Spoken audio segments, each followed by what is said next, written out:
FlossTube. This is Nicole with Sea Glass and Stitches. And welcome to episode 1. I have been cross-stitching now for about a year and a half. I am a multi-crafter. I do a lot of paper crafting and scrapbooking, and I watched Nicole Spohr, and then I saw her start adding a little bit more stitching content to her channel, and I was like, oh, I want to try one of those things. I used to cross-stitch back in high school and try it again, and I've been hooked since. Me and my family live in coastal North Carolina. That's where the sea glass part of the name comes from. I love beachcombing, looking for shells, sea glass, whatever else pops up on the beach. We are a homeschooling family, so most of the time when I do my episodes, they're going to be running around in the background. We're watching a movie right now. All of my kids, I have 3 kids, ages 10, 11, and 13. We're right in the middle of birthdays. It takes me a minute to remember how old everybody is. And they all occasionally stitch as well because I am really into it, and that kind of passes on to my kids. So that's about me. Got my list going so I know what to talk about, and it doesn't get too awkward because it feels very awkward to be talking to a camera. So my current whip, I am not a fully monogamous stitcher, but I'm kind of being that way. I have a couple whips going, but overall I kind of like to get it done. I feel like instead of being a process, I am a product stitcher. So I like to get my thing finished and see what it looks like and display it and stuff like that. So right now I am working on the God Bless America from Primrose Stitches, and I am so very close to being done. So hopefully tonight when I watch my TV, I will be able to finish up the flag and then get that done kind of after the 4th. Well, it's a lot after the 4th because it's July 13th.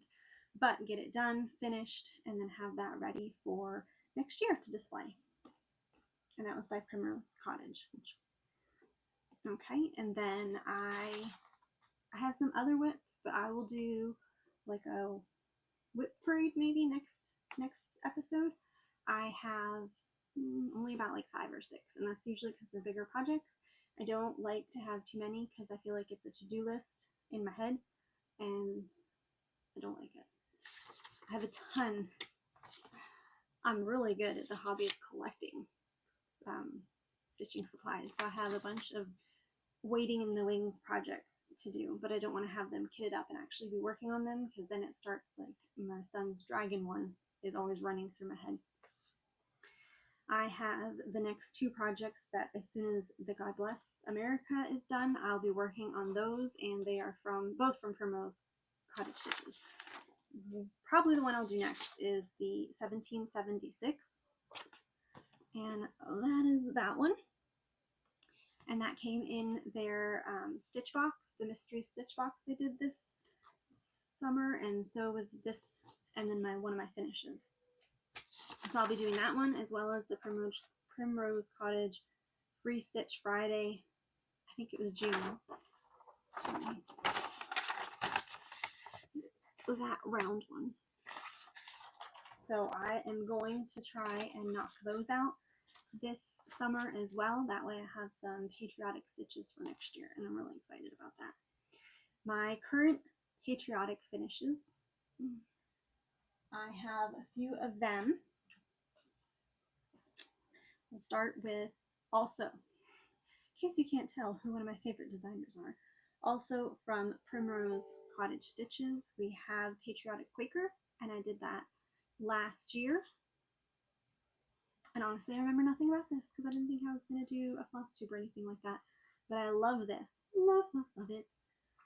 The fabric, I think, was an even weave. And I coffee and tea stain dyed it, and then I don't know anything else about it. I'm pretty sure I used whatever called for threads were on that. So cute.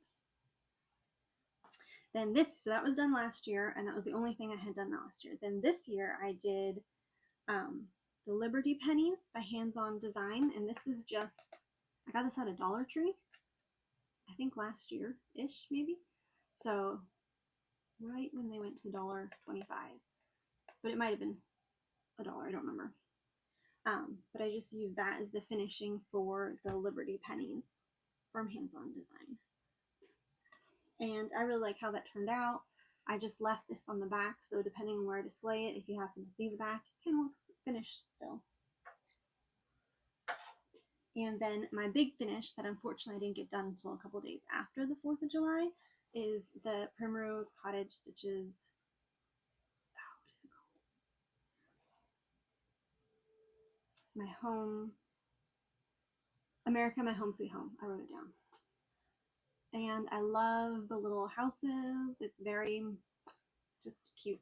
Actually, and this is the finishing kit that also came with them. This isn't exactly how they had it to be finished, but this is just what I thought, oh, I could do semi-confidently. I'm still not sure. I might put trim on it, something more like have the chenille trim on this. I might do something more along the lines of that, but I'm not sure yet. I'm also not sure if I probably end up leaving this out most of the year except for fall and Christmas when I need all the space I can for my decorations at that time. All right, current Patriotic finishes. Okay, so I have a tiny haul. I'm trying this year to do, I'd love to say a no buy, but that hasn't worked out really well. I'm trying to do more of a low buy and use a lot more of what I have on hand. I prefer to stitch on Aida or even weave, Lugana, Monaco, all those. I think I did Brenda Gervais' Christmas Swan on a linen, and then I did a Tiny Town. I think they're not the Christmas one, they're winter Frosty Tiny Town on a linen. I don't know what linen I used for the Frosty Town, but I know I did not enjoy stitching on that. And I don't know if that's I don't like stitching on linen or it was just that it was very loose and I was not loving that. So when I was at Hobby Lobby though, I picked up Oat Bristol 46 count embroidery linen because it was on clearance for $1.50. And I thought, oh, I'm gonna try that and we will see how that goes. And hey, I like stitching on 28 count even weave, so why not jump into a 46 count because that's a nice big difference. Then I have 3 haul pieces. My other haul piece would be we were at our local used bookstore and I happened to find, it's not quite a book as much as a pamphlet, but it was $1.50. I'm seeing a trend. Yep, $1.50. But it was this 50 houses, which back in the day it was $5. So I thought these were super cute, and I do like stitching up houses, and if I can find ones that look similar to people I know, then I can always do like little Christmas ornaments for them.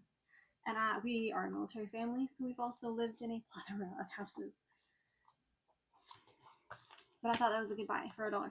And then my other item was when we go up to Delaware to visit my in-laws occasionally, and that's also where I go sea glass hunting.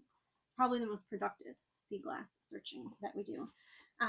It's not just heavy because I got bags of it in here. Here's another one. I'm really good at finding the sea glass that's just not really sea glass so much as glass on a beach. But we went thrifting a little bit, and I'm very new to this, and I don't think I'm all that good, but I found a picnic basket, and I have wanted a picnic basket for a while because I'm going to change that into a stitchy basket. So when I get my little stitchy spot all set up, I can have that open and it will have all the things I might need. Scissors, floss. I'm really struggling with how to store my floss while I'm stitching in a manner that doesn't end up in a pile. That is a personal struggle. So what I was actually thinking about doing is if I took my little thing, open this up, and I'll probably replace this fabric, maybe, if I can figure out how to rip it out without damaging the basket. And I thought if I put little hooks and then one of those little bungee things, I could have my floss there and it would open up, probably a little string here so it doesn't flop all the way down.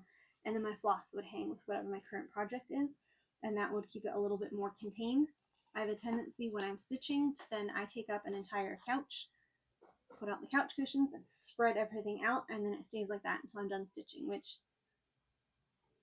you know, depending on life, can take a couple days, maybe a couple days longer than a few days. And so I'm really looking at trying to figure out how to contain the craziness while projects are in motion. So that's all my current stitching. I'm also struggling with trying to figure out where I should be looking at. We'll see how this goes. I'm hoping that this is like take 25. Hopefully this will be nice enough that it's not, that I upload it. I'll have to see. Maybe I can edit some stuff out. I don't feel like I'm at the stage yet where I'm going to be successfully editing anything. Oh, I had that pattern right here. This was my big pillow. That was how Primrose suggested finishing, and then they provided all of the stuff on there to finish it like that. Oh, and there is my current working on what that would look like. I will probably not be finishing it like that. I am going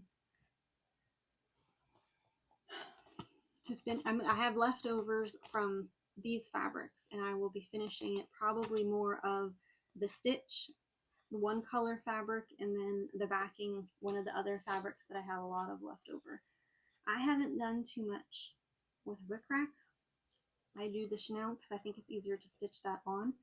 I have seen people glue the rickrack on, and I don't know quite how I feel about that just yet. So I'm not sure if I feel confident enough yet to decide that that's how I'm going to finish this with the rickrack, or if I'm just going to save the rickrack for when I do flat finishes and back the back of the stitch with that. I do have finished but not fully finished stuff, so I'm going to do a little mini whip parade of that, and that will hopefully, I don't think my videos, since I'm more of a one at a time stitching, are going to be very long or frequent. We'll have to see. Oh, here's the throwback.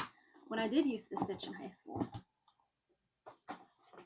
this was one of the few things, because after I finished it, I was like, well, what am I supposed to do with it? Do I just leave it in an embroidery hoop for forever and call it good? So I think I still have this pattern somewhere too, because I tend to cling on to things. And I last year was like, oh, I'm going to finish it into an ornament. And I just kind of bumbled my way through it, and I don't super love how it turned out. So I'm going to add some chenille around it and see if I can make the finish not as unpleasant as I feel like it is.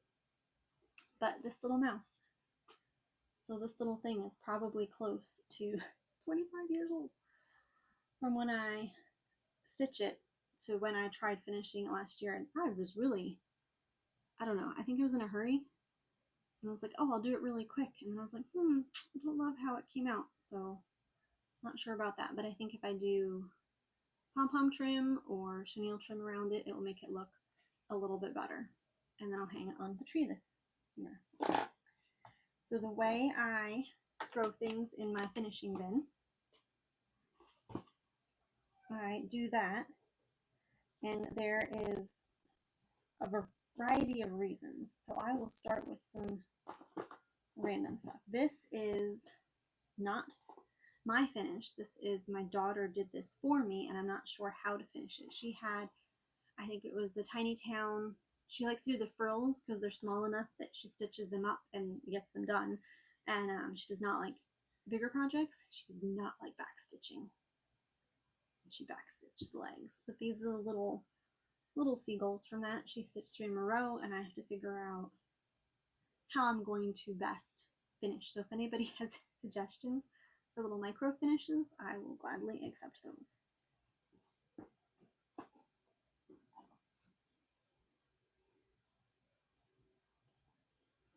Alright, also I am in a photography club through our local library, and I bought a pattern off of Etsy of 4 or 6 different cameras, and I have been slowly working my way through that.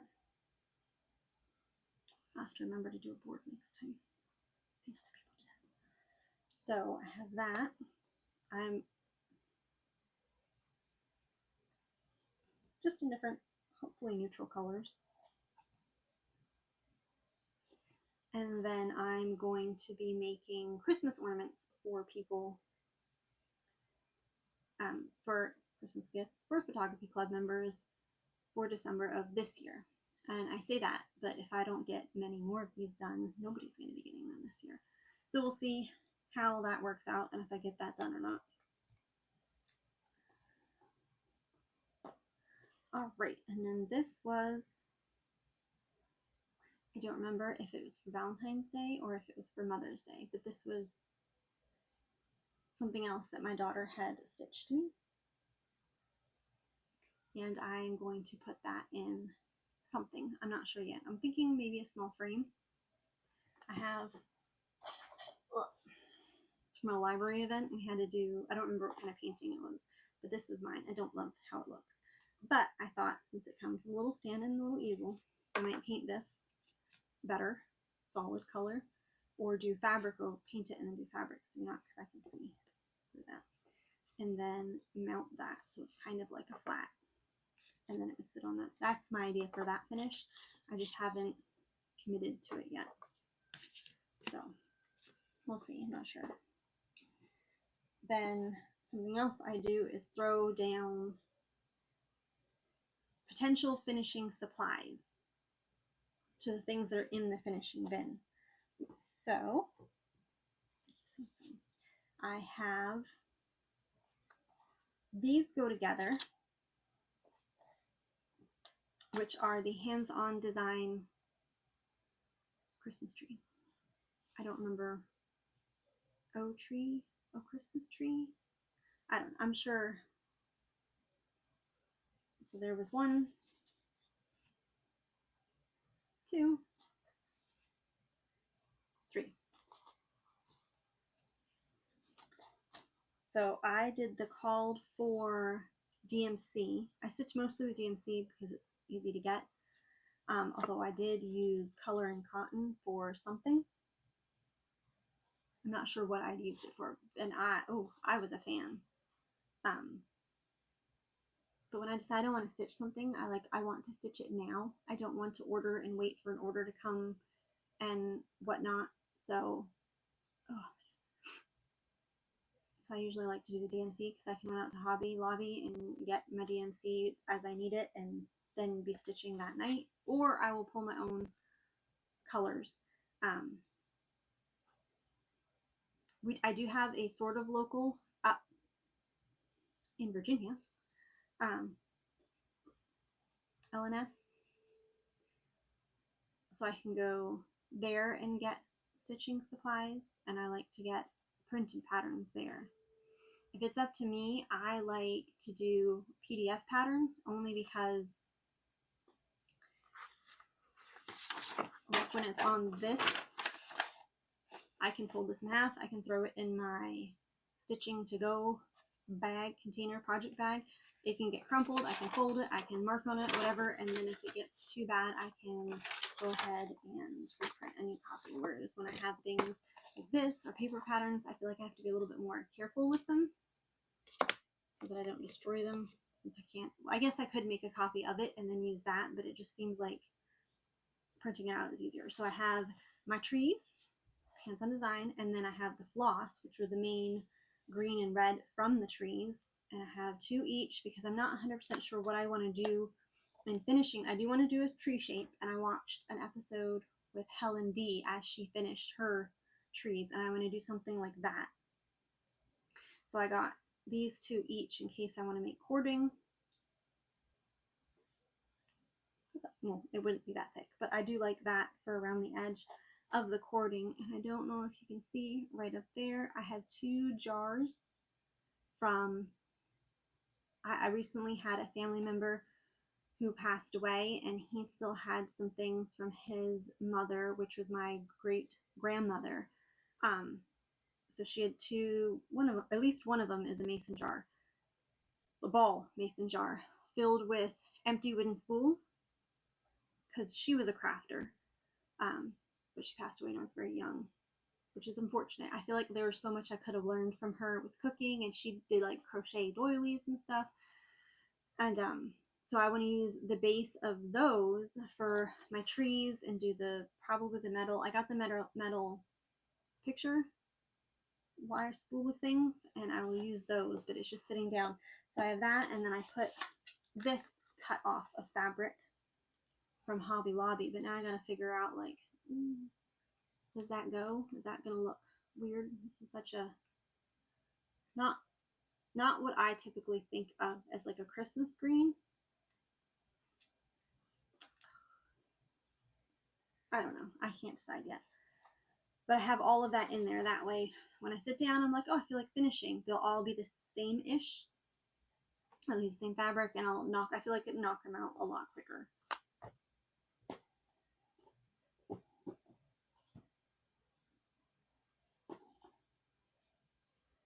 And then I did a lighthouse because we're in North Carolina and we have lighthouses. This was a free pattern from a magazine. Country Living?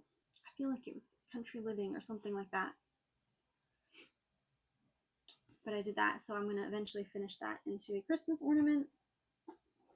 Then I have another finish my daughter did, again from the Frosty. She used the Frosty frill, and she did 3 people. I think it's 2 little boys and a little girl, because I have 3 kids, 2 boys and a girl. So she said she stitched up them. Only have plenty of finish room, so I have to figure out how I want to finish that as well. And then I have from Primrose Cottage the gingerbread Quaker. I think the hot cocoa cookies and cocoa Quaker from last year. I got that done recently. I haven't finished it. I'm not sure. This will be a pillow. I know that much. I'm not quite sure what the backing is going to be. And I feel like there was another Quaker that came out. Was it the Christmas Quaker? I feel like I already done the Christmas Quaker. But there was another one, a gingerbread looking one. Maybe. Anyhow, I want to get that one stitched up first and then finish them at the same time, so the backs will be the same and matching. And then this would be, I'm pretty sure this was on 18 count. Ada Rustico, probably from Hobby Lobby. I want to say this was the Cherry Hill Stitchery. Frosty's Bed and Breakfast. I did not use the called for colors. I just pulled random DMC that I had. I did this 3 times. I did this stitch for me. I did the stitch for my mom. And then I did this extra stitch, which was going to be a gift to one of my husband's aunts 2 years ago. And it's still sitting here because I couldn't decide how I wanted to finish it. But this would be the stitch that then got me stitching again that I had seen Nicole Spohr do. And then I was like, I love that. And that is my finish bucket. So we'll see. Maybe at some point, I feel like these are probably going to be some of the things I finish next, since I have all 3 of them done. Just figuring out if I want to do that backing fabric, or if I should try to do something that doesn't have a red and a green that might clash. Sometimes I feel like I have a hard time matching colors together. I definitely, with clothes, have a hard time matching patterns. Like, I'm okay if it's like a pattern and a solid, like floral and a solid, but being like, oh, these stripes go with this flower, that's above me. All right, so those would be all of my finishes.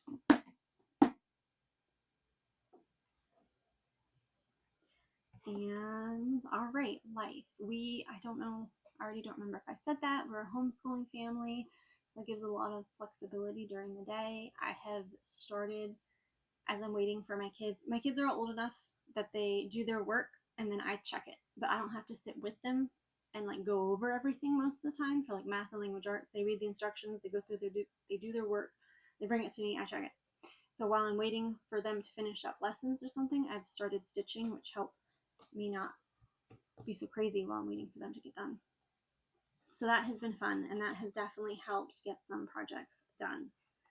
I have been doing shows. I just finished Department Q a little while ago, and ooh, I liked that one. I definitely like mystery crime type genre. Um, I checked out from our local library. I'm at the library a lot, so that will probably come up a lot. But I got a Miss Scarlet season 5. It used to be Miss Scarlet and the Duke, and then the Duke left. So this is going to be the first season without the Duke. And I had that checked out from the library, and I need to sit down and watch those episodes. I really enjoy that. It's a PBS slash Masterpiece Theater BBC kind of show. But I like, it's a late 1800s female detective show. If you've never heard of it, I really enjoy it.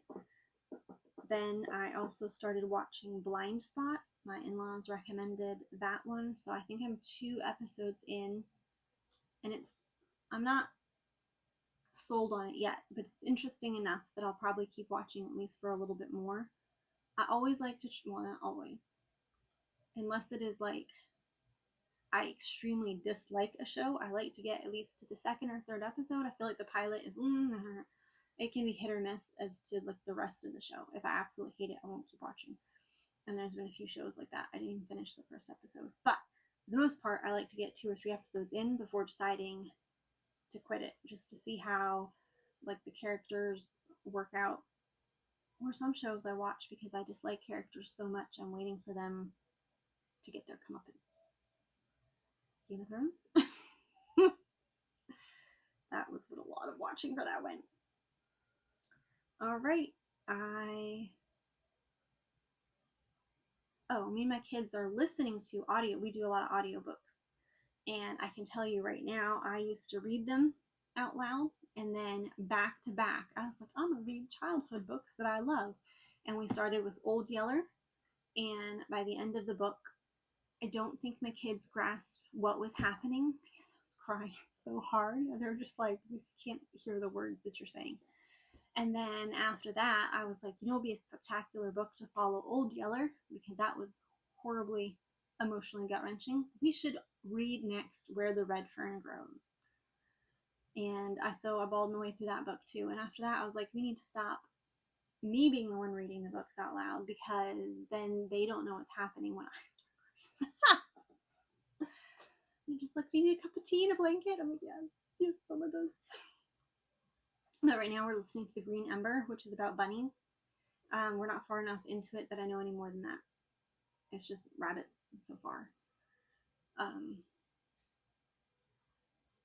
We're not that far into it, but we need to, because the checkout is going to run out soon. We did finish before that, what was that book? The Wing Feather Saga, the first book, on the dark edge, on the edge of the dark sea of darkness, I think. And so everybody really liked that. So we will be listening to the second one. It's on hold, but that hold is like 8 to 12 weeks. Also on hold for How to Train Your Dragon. I wouldn't let anybody go to see the movie that just came out, because I was like, no, I know it's a book. We gotta listen to the book first, and then we'll watch the movie. And my son was like, that's not fair. I've read all the books already. I was like, oh well. I like going to the movie theater occasionally, but I'd rather be at home. I like being able to pause it if people need bathroom breaks. We went to see Jurassic World, whatever, just that came out, and like my parents were there with us, and I watched my mom take my son to the bathroom twice, because he drinks a lot of liquid and doesn't account for this. Is going to be sitting in the movie theater for a while. And I don't like to do that. So I like to be able to pause it and be like, run to the bathroom now, or get snacks, or get comfortable with a blanket. I have seen other people bring blankets to the movie theater. I will not bring a blanket to the movie theater, but I like snuggling up on the sofa and being able to pause it and go do things, or be like, hey, we're hungry, we need to go eat pizza and stuff. So yeah, we did go to the movie theater. We saw Jurassic World Rebirth. I didn't love it, but I didn't think it was the worst Jurassic movie. I am the reason they keep making these movies, because if you say Jurassic anything and slap some dinosaurs running around, I'm like, oh, nostalgia, childhood. I remember going to see the original Jurassic Park in the movie theater, and when the raptor pops its head through the ceiling, I jumped up and I landed in my mother's lap. It was early elementary school, but I remember, and I knew it was going to happen too, but then when it actually did, I woo! So you can blame me when they keep turning out these horrible movies. It's okay. I think I've seen the second two Jurassic Park movies. I will say we didn't go to the theater to see those, but every single other reboot, the Jurassic Park, Jurassic World, where are we at? World? The other three movies, I think we saw all three of them in the theater. And if they make another one, it looks like it's now a family tradition to go see them. My husband is not a fan. I think he liked the original ones, and that's it. But if we know ahead of time that a movie that was based on a book is coming out and we get to read the book first, I'd like to go do that. I know last year The Wild Robot came out. I know this is turning into BookTube now, audio BookTube. What was The Wild Robot? So I saw the movies coming out. We got the audiobook. We did not finish the audiobook until after the movie wasn't in movie theaters anymore. When we were done the audiobook, we looked up the movie to like rent on Amazon or whatever, and just based on the trailer, my kids were like, I don't want this doesn't look like it's accurate to the book. And I was like, those are my genes coming out in here. I don't like the movie. But they are slowly working their way through. My son has completed all of the Harry Potter books, and my daughter is starting to read them. So my son's 13, my daughter is currently 11. She hasn't had a birthday this year. They have read them. My youngest, who just turned 10, is not interested in reading Harry Potter. He doesn't mind watching movies. I think we've watched the first, maybe the second movie. I have never watched past the second movie because I was a Harry Potter book fan. I was not a Harry Potter movie fan. I feel like that's maybe the controversial thing of this FlossTube. And then my youngest, my 10-year-old, he is starting to read the Percy Jackson books, and he really likes those. And we have the movie, and he says he definitely remembers watching the movie and not understanding what was happening, and he's not a fan of the movies. And I said, that is kind of how life goes. You either like the movies or you like the book. Except Under the Tuscan Sun, I thought was really good. The movie and the book, only I watched the movie, then I read the book, and I look at them as two separate things. It's not a book that was made into a movie. It was a book, and then they made a movie that had the same title. That used to be a favorite. It's not anymore, but it's just, that's from a while ago. I'm trying to think what my favorite movie would actually be. I don't know. Can't think of any right now. I'm a Gremlins fan. Okay, now that I've spent almost as much time talking about random movies and books, I think we will say goodbye, friends. All right, have a wonderful week and enjoy your stitching time that you get.